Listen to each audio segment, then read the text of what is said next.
अस्सलामुअलैकुम मेरे दोस्तों, सजनों और बेलियों। मैं हूं इजहार अहमद और वेलकम करता हूं आपको किचन गार्डनिंग चैनल पर। चलिए आज फिर से आपको पौधों के नाम बताता हूं और पौधों को करीब से दिखाता हूं। इस बार पौधों के नाम मैं स्क्रीन के ऊपर टाइप भी कर दूंगा ताकि आप लोगों को उसके बारे में सर्च करने में ज़्यादा से ज़्यादा आसानी हो सके।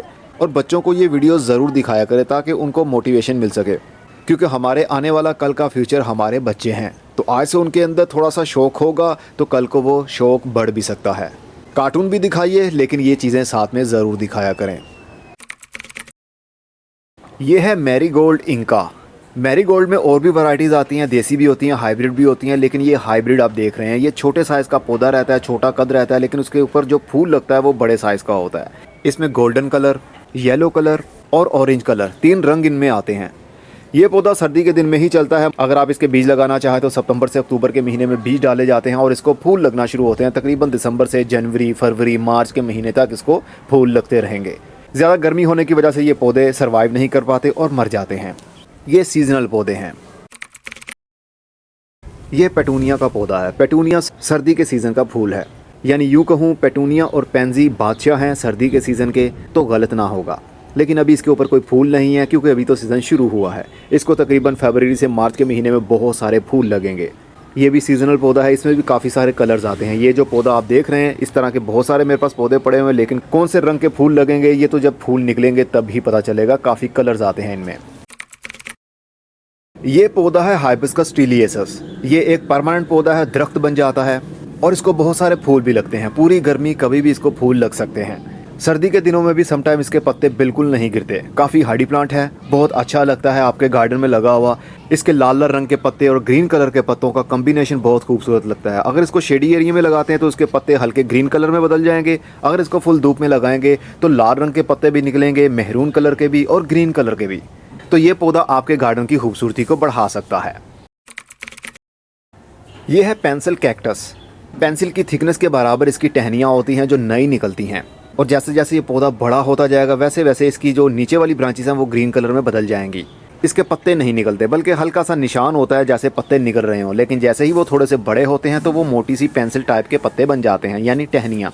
ये पेंसिल कैक्टस पौधा बहुत हार्डी प्लांट है, परमानेंट पौधा है, कई सालों आपके पास रहेगा। इसकी कलमें बहुत आराम से आप लगा सकते हैं। थोड़ी सी इनकी जो टहनियाँ हैं वो तोड़ लीजिए और उनको एक दिन के लिए शेडी एरिया में रखिए ताकि उसका जो कटिंग एरिया है वो सूख जाए। इसके अंदर से दूध निकलता है, जहाँ से दूध निकल रहा है वो एरिया ड्राई हो जाएगा। उसके बाद इसको मिट्टी के अंदर लगा दीजिए तो कलम गलेगी नहीं, बल्कि उसकी रूटिंग तकरीबन 60 दिनों के अंदर अंदर या 90 दिनों के अंदर अंदर शुरू हो जाती हैं, क्योंकि इसका रूट सिस्टम, रूट का जाल बहुत नाजुक होता है, जल्दी डिवेलपमेंट नहीं होती। लेकिन ये काफ़ी हार्डी प्लांट है, कम पानी में सर्वाइव सही करता है। ये भी एक लाल पत्तों वाला हाइबिस्कस है जिसका नाम क्रेनबेरी हाइबिस्कस है। इसके मेहरून कलर के पत्ते देखकर ऐसा लगता है जैसे हम किसी मैपल ट्री को देख रहे हों। जो हाइबिस्कस का पौधा पहले आपको दिखाया ये भी उसी तरह ग्रोथ करता है, लेकिन ये पेरेनियल नहीं है, ये सीजनल होता है। सर्दी की वजह से ये मर जाता है और दोबारा से इसके बीज या कलमें लगानी पड़ती हैं। लेकिन इसकी खूबसूरती उस पौधे से ज़्यादा होती है क्योंकि इसके पत्ते बिल्कुल लाल रंग में बदल जाते हैं। जितनी ज़्यादा धूप मिलेगी उतना ज़्यादा इनके पत्तों का कलर और भी डार्क होगा। शेडी एरिया में इसके पत्ते भी ग्रीन कलर में बदल जाते हैं और धूप में ये मेहरून कलर के हो जाते हैं। लेकिन अच्छी बात तो ये है, ये सीजनल तो है, लेकिन इसको फॉल सीज़न में बहुत ज़्यादा फूल लगते हैं। मतलब सितंबर से अक्टूबर के महीने में इसको, या बरसाती दिनों में इसको बहुत ज़्यादा फूल लगते हैं और फूल खिलने के बाद में इनके अंदर से सीड पॉड्स बन जाते हैं और इन पॉड्स के अंदर बहुत सारे बीज भी होते हैं। एक पॉड के अंदर तकरीबन 4 से 6 बीज हो सकते हैं, जो कि काफ़ी फ़ायदेमंद भी हैं। क्रेनबेरी हाइबिस्कस एक हर्बल प्लांट भी है, इसका दवाइयों में इस्तेमाल भी किया जाता है और जो फ्रूट अभी आप देख रहे हैं इसकी चाय भी बनाई जाती है।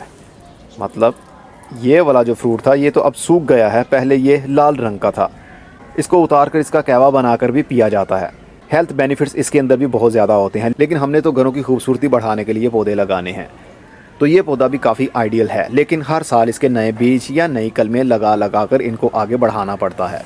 एक पौधे को आप दरख्त बनाकर परमानेंट नहीं रख सकते, ये सर्दी की वजह से या किसी न किसी वजह से मुरझा जाता है। इसके ऊपर मिलीबग का हमला भी बहुत ज़्यादा होता है, यानी सफ़ेद रंग का एक कीड़ा होता है, वो इसके ऊपर बहुत ज़्यादा हमला करता है और इसके नई शूट्स के ऊपर बहुत ज़्यादा अटैक करता है, यानी नई टहनियों के ऊपर।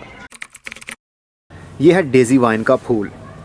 एक डेजी पौधा होता है जो कि बिल्कुल छोटा सा रहता है, सीजनल होता है, लेकिन ये परमानेंट एक बेल है। बुशी अंदाज से ये बेल ग्रोथ करती है, ये परमानेंट रहती है, लेकिन इसको फूल ठंड के दिनों में लगते हैं। फॉल सीजन जैसे ही ख़त्म होता है अक्टूबर के एंड में, तो इसको कलियां लगना शुरू हो जाती हैं और देखते ही देखते आपकी पूरी बेल, पत्ते इतने नज़र नहीं आते जितनी आपको फूल देखने पर नज़र आते हैं। और फूल खिलने के बाद में कुछ इस तरह का फल बन जाता है जिसको सीड पोड्स भी कह सकते हैं, लेकिन इसके अंदर से बीज मैंने कभी निकलते देखे नहीं हैं। हो सकता है कि ये बीज से भी चलता हो, लेकिन मैंने आज तक नोट नहीं किया और ना ही ट्राई करके देखा कि ये बीज से उगता है या नहीं। ये कलम से बहुत आसानी से बेल चल जाती है, हर नर्सरी पर ये बेल अवेलेबल भी नहीं होती। बस कोई अच्छी जो यूनिक वैरायटीज़ रखते हैं उनके पास ही आपको ये चीज़ें मिल सकती हैं। ये है स्टार जैस्मीन। एक बेल बन जाती है, इसको फूल लगते हैं लेकिन सर्दी के दिनों में।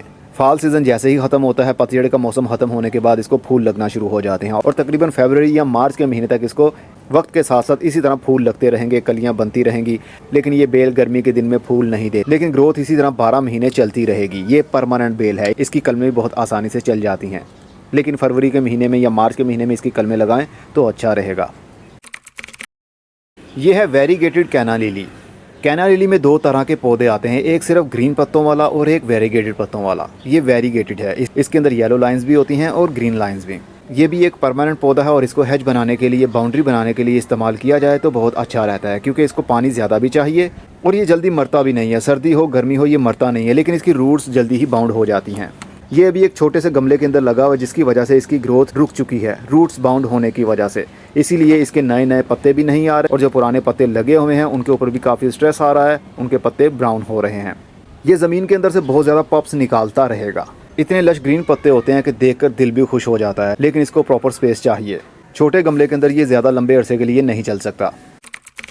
यह है ओरिगेनो। जी हाँ, बिल्कुल वही ओरिगेनो जो कि खाने में इस्तेमाल भी किया जाता है। इसके पत्तों को ड्राई कर चाय भी बनाई जाती है। इसके पत्तों को ड्राई कर या ताज़ा हंडिया में भी डाला जाता है। इसके पत्तों की चटनी भी बनाई जाती है। ओरिगेनो एक हर्ब है और ये वो हर्ब है जो हर नर्सरी पर आपको नहीं मिलता, लेकिन जैसे जैसे अवेयरनेस आ रही है वैसे वैसे ऐसे पौधे नर्सरीज के ऊपर भी आपको देखने पर मिल रहे हैं और एक टाइम आएगा ये भी आम पौधे बन जाएंगे। जैसा कि बहुत सारे पौधे ऐसे हैं जो हम बचपन से देखते आ रहे हैं और वो हमारे लिए बिल्कुल एक आम सी वैरायटीज़ बन चुके हैं। इसी तरह ये भी एक जड़ी बूटी ही है, लेकिन आने वाले टाइम में ये भी चीज़ें आम हो जाएंगी। ये है एग्नोनीमा। एग्नोनीमा में बहुत सारी वैरायटीज़ आती हैं। इसमें ग्रीन पत्तों वाला भी होता है, इसमें कंप्लीट मेहरून कलर में भी होता है और इसमें पैचेस वाला भी होता है। और एक आता है लिपस्टिक एग्नोनीमा, यानी उसके जितने भी एज होंगे, किनारे होंगे पत्तों के, वो लाल रंग में होंगे, बीच वाली साइड पर वो पैचेस होंगे, जिस तरह के अभी आपको पैचेस दिख रहे हैं, लेकिन उसका कलर काफ़ी डार्क भी होता है। इसका कलर भी डार्क हो सकता था, लेकिन इसको ज़्यादा नमी वाली जगह पसंद है, ऐसी जगह जहाँ पर ह्यूमिड एरिया बना रहे, जैसा कि रेन फॉरेस्ट, जंगलों के अंदर। ऊपर दरख्तों की छांव हो, नीचे नदी बह रही हो और उसके किनारों पर ऐसे पौधे लगे हों तो बहुत अच्छी ग्रोथ चलती है। अगर इसको सर्दी में रखें तब भी प्रॉब्लम है, अगर इसको गर्मी में रखें तब भी प्रॉब्लम है। इसके लिए एक खास टेम्परेचर और ह्यूमिडिटी लेवल बनाकर रखना पड़ता है। अच्छा टेम्परेचर इसके लिए 25 से 30 डिग्री है और ह्यूमिडिटी का लेवल 60 से 80% अच्छा माना जाएगा, तब इसकी ग्रोथ अच्छी होगी और ये बहुत तेज़ी के साथ बढ़ेगा भी। लेकिन हमारे यहाँ क्लाइमेट में छतों के ऊपर ऐसे पौधे ज़्यादा लंबे अरसे के लिए रह नहीं पाते, अगर रह भी लें तो वो काफ़ी स्ट्रेस में रहते हैं, वो मल्टीप्लाई जल्दी नहीं होते। ये पौधा मेरे पास तकरीबन 4 या 5 साल से है, मतलब ये वाला पौधा तो नहीं, उस मदर प्लांट से मैंने बहुत सारी कलमें वक्त के साथ साथ काट कर लगाता रहा, तो अभी भी मेरे पास सिर्फ और सिर्फ एक ही पौधा है पूरे गार्डन में। मतलब इतनी स्लो ग्रोथ होती है इसकी। यह है पांडेनस का पौधा। पांडेनस एक पाम फैमिली से ताल्लुक़ रखने वाला पौधा है। जिस तरह ड्राइसिनिया होता है, सॉन्ग ऑफ इंडिया होता है, देखने पर कुछ उसी तरह लगता है और स्पाइडर प्लांट से भी मिलता जुलता है, लेकिन ये पांडेनस, इसके पत्ते बहुत ज़्यादा हार्ड होते हैं। गर्मी सर्दी इसके ऊपर कोई जल्दी बुरा असर हमें देखने पर नज़र नहीं आता, लेकिन इसको शेडी एरिया में लगाएं तो बहुत अच्छी ग्रोथ चलती रहेगी। हार्ड पत्ते होते हैं, कम पानी दें तब भी सर्वाइव करता है, ज़्यादा पानी दें तब भी इसको जल्दी कोई प्रॉब्लम नहीं होती। ये है ड्राइसिनिया, इसको सॉन्ग ऑफ इंडिया भी कहते हैं। ये ग्रीन पत्तों वाला सॉन्ग ऑफ इंडिया है, बहुत हार्डी प्लांट है, परमानेंट प्लांट है, इंडोर रखें या आउटडोर रखें ये बहुत अच्छे से चलता है, लेकिन इसको सेमी शेड में रखें जहाँ पर धूप और छांव दोनों हो तो बहुत अच्छी ग्रोथ इसकी चलती है। और इसमें एक वेरीगेटेड पत्तों वाला भी आता है जिसमें येलो और ग्रीन लाइनें होती हैं। इसकी ग्रोथ भी काफ़ी हद तक स्लो होती है, क्योंकि ड्राइसिनिया वैरायटी से जितने भी पौधे ताल्लुक़ रखते हैं उनकी ग्रोथ काफ़ी हद तक स्लो होती है, लेकिन ये जल्दी मरता भी नहीं है। मौसम का इफेक्ट भी इसके ऊपर जल्दी नहीं होता, इसको बहुत कम पानी दे तो सही से चलता है। स्पाइडर प्लांट की लुक देने वाला ये पौधा भी काफ़ी हार्डी प्लांट है। ये है सिसेस रिटेंडिफोलिया। बहुत खूबसूरत एक बेल बन जाती है जो कि गर्मी के दिन में अच्छी चलती है, सर्दी के दिन में थोड़ा स्ट्रेस में रहता है, लेकिन जैसे ही थोड़ा टेम्परेचर गर्म होता है, धूप ज़्यादा निकलती है, तो इसके पत्तों के ऊपर शाइनिंग भी आने लगती है और ये बहुत बेल लंबी हो जाती है। अभी जो शाइनिंग आपको दिख रही है, ये बैकग्राउंड पर सूरज की धूप है। इसके पत्तों में बहुत सारे कट्स होते हैं। ये पत्ता बहुत हार्ड होता है। इस बेल को फूल भी लगते हैं, लेकिन फूलों में से खुशबू नहीं होती, मतलब कुछ बदबू टाइप खुशबू होती है। ये पौधा कलम से बहुत आसानी से चल जाता है, लेकिन इसको पानी बहुत कम चाहिए होगा। यह है क्रिसिया ग्रैंडिफ्लोरा। इसको लोकल जुबान में करौंदा भी कहते हैं। इसको एक फल भी लगता है, लेकिन वो जल्दी नहीं लगता, और इसको फूल भी लगते हैं, वो भी जल्दी नहीं लगते। जब इस पौधे को प्रॉपर टेम्परेचर, प्रॉपर रोशनी मिलती है, तब ही इसको जाकर फूल लगते हैं। सफ़ेद कलर के 4 या 5 पत्तियों वाला फूल, बहुत मीठी मीठी सी खुशबू होती है उसमें। और फूल खिलने के बाद में अगर पौधा मिच्योर होगा तो उसको फल भी बनना शुरू हो जाएगा। गोल गोल सा इसको फल लगता है, जो कि अचार में भी इस्तेमाल किया जाता है। करौंदे 2 तरह के होते हैं, एक बेल वाला और एक जाड़ी वाला। ये जो आप देख रहे हैं, ये जाड़ी वाला है और इसके पत्तों की बहुत ज़्यादा खूबसूरती होती है। गर्मी के दिन में अच्छा चलता है, सर्दी के दिन में ये काफ़ी परेशानी में चला जाता है। गर्मी आने पर इसके नए नए पत्ते आने लगेंगे और ऐसे ही पत्ते खिलेंगे जैसा कि फूल खिल रहा हो, फूल की पत्तियां खिलती हैं।